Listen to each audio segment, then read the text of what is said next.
It's clear now, the Chiefs' Super Bowl window has slammed shut. In one of the most surprising moves I've ever seen, Kansas City seems to be heading in the wrong direction.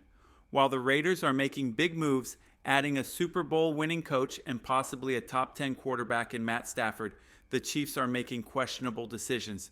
We've got plenty of examples of these bold moves and bad choices, and we're diving into all of them today, plus some Broncos draft news that's sure to stir up the conversation. If you're a Broncos fan, or you think the Chiefs' time at the top is over, hit that like button and subscribe. Let's jump right in. First up, we've all seen how the Chiefs have struggled to protect Patrick Mahomes.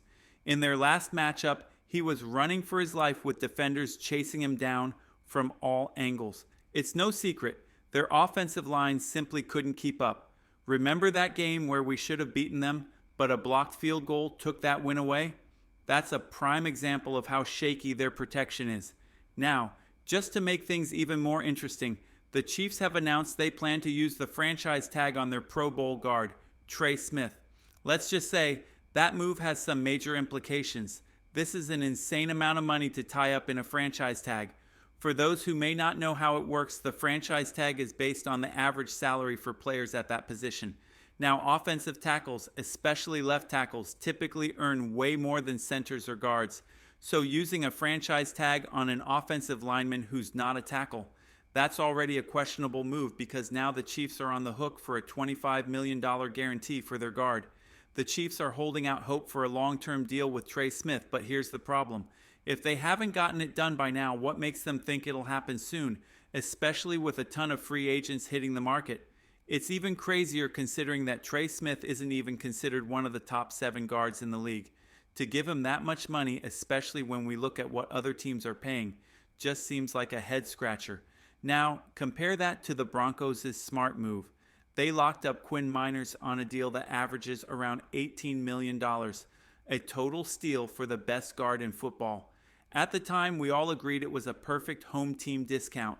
That deal looks even better now when you see what the Chiefs are doing. It gets even crazier when you realize the Chiefs are paying a guard who's not even as good as ours, by a wide margin. They're giving him $7 million more than we're paying our top guard, which is just mind-boggling. If you take a look at Pro Football Focus's highest-graded guards from this past season, you won't even see the Chiefs' guy on the list. Seriously, he's not even in their top 10.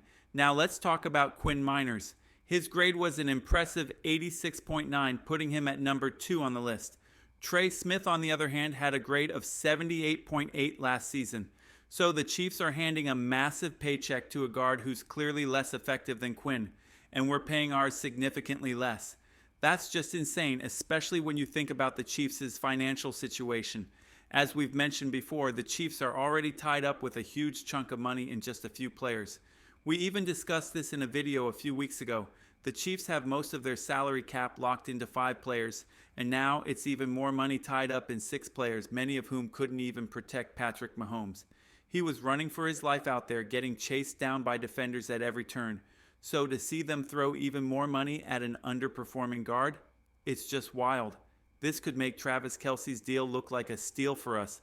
There's a reason no Super Bowl winning team has ever pulled off a three-peat, and it's why, even after the Broncos made back-to-back Super Bowls, we didn't even make the playoffs the following year. It's incredibly hard to maintain that level of excellence, especially when a team like the Chiefs is spending money the way they are. This news just keeps getting better for the Broncos. But wait, it gets even more interesting. One of the Chiefs' big hopes was that Travis Kelce would somehow ride off into the sunset and carry them for a few more years. The problem is Kelce doesn't take care of his body the way he used to, and it's clear he's lost a step. His speed after the catch isn't what it once was, and he's starting to look like an aging tight end. We previously talked about how rumors surrounding Rob Gronkowski's retirement might have been exaggerated because of his age, but here's the thing. Kelce is only a few months older than Gronk, and he'll be 36 for most of next season. Looking at the usual trajectory for tight end production, this is a tough age to be at. Tight ends typically see a significant drop-off in their performance once they hit this age, and Kelce could be headed down that same path. In all of NFL history, only one tight end over the age of 36 has had a season that could be considered one of their peak performances. So, yeah, this news about Travis Kelce is fantastic for the Broncos. the Chiefs were really hoping he'd retire because if he did, they would only have to eat a $2 million cap hit. But today, during the Pat McAfee show, Kelsey sent a message loud and clear. I'm not going out like that, I'm coming back. Now look at what the Chiefs are doing. They're giving a massive left tackle size contract to a guard who's barely in the top 10 in his position, and they're shelling out $19 million to a tight end who's old enough to run for president. This isn't going to end well. The Broncos, on the other hand, are in a great spot. They'll be competing for the AFC West title next year. And honestly, saying that isn't just a homer take, it's a fact. The Chiefs' Super Bowl window is closed, and that's something we should all celebrate. So, let me know in the comments, which of these blunders by the Chiefs excites you the most? The fact that they're wasting a ton of money on the 10th best guard in football? Or that Grandpa Kelsey will be back for another season? I can't wait for the upcoming season. When Travis Kelsey was in his prime, you couldn't even triple team him and stop him. But now, I honestly feel like someone like Singleton could shut him down, even with Kelsey dealing with that knee injury. I'm beyond excited for what's to come. Now, here's some interesting news.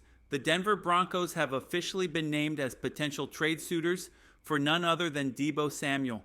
That's huge. On top of that, the Broncos will be holding a joint training camp this year with the San Francisco 49ers in Santa Clara. This just shows how strong the bond is between the Broncos and the 49ers, especially considering the relationship between John Lynch and Kyle Shanahan, who grew up in Denver. So don't be surprised if we see a deal for Deebo Samuel in the near future. Looking ahead to the draft, I'm becoming more and more confident that the Broncos will be walking away with a tight end. It just feels like the right move for the team. Now, I'm not necessarily saying the Broncos will pick a tight end in the first round, but let me tell you, this draft is stacked with tight end talent. Every draft analyst I trust is talking about how deep this class is. Even the Miami tight end, who's been around a while, has called this the best tight end class he can remember. Every ESPN analyst is echoing the same thing. There are 5 potential starting tight ends in this class, which is fantastic news for a team that needs a tight end. The Broncos have already met with at least 6 different tight ends in this draft class, so it's clear they're doing their homework. I'm really confident that this is where Sean Payton will shine. Remember last year when he bragged about how he was going to do things better than other teams? Well, I'm trusting him to do it again. Last year, there were 6 amazing quarterbacks, and we walked away with 2 of the best in the class. If we can do the same thing this year, focusing on tight ends, I have a lot of faith that we'll come out ahead. It looks like the Broncos have met with some top tight ends, including Tyler Warren and Colston Loveland, who are both projected to go in the first round. There's even a recent report suggesting that Loveland could be a top 12 pick, which means if the Broncos want him, they might have to trade up. That's something worth keeping an eye on. Now, as for Fannin, we haven't met with him yet, but I wouldn't be surprised if we do eventually. Could it be a smokescreen? Maybe the Broncos are trying to grab him without showing too much interest.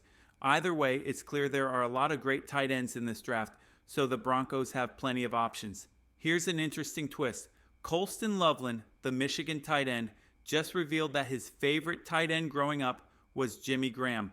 Now, we all know how much Sean Payton raves about Jimmy Graham, especially when talking about the Joker role, which, by the way, is a term that's been used so much it's almost like the senioritis of high school, right? Everyone says they have it, and then someone tries to one-up them with a more extreme version. But back to Loveland, the fact that he models his game after Jimmy Graham is intriguing. If he's still available at pick 20, the Broncos need to pounce. I'd love to see that happen. And here's another bit of news. The Broncos and 49ers are finalizing plans for a joint training camp in Santa Clara. It's not a trade deal with Deebo Samuel yet, but it's definitely an interesting development. Now, should I make the trip to Santa Clara for that training camp? That sounds pretty cool. Broncos country, the Chiefs' Super Bowl window has closed, and hope is alive again.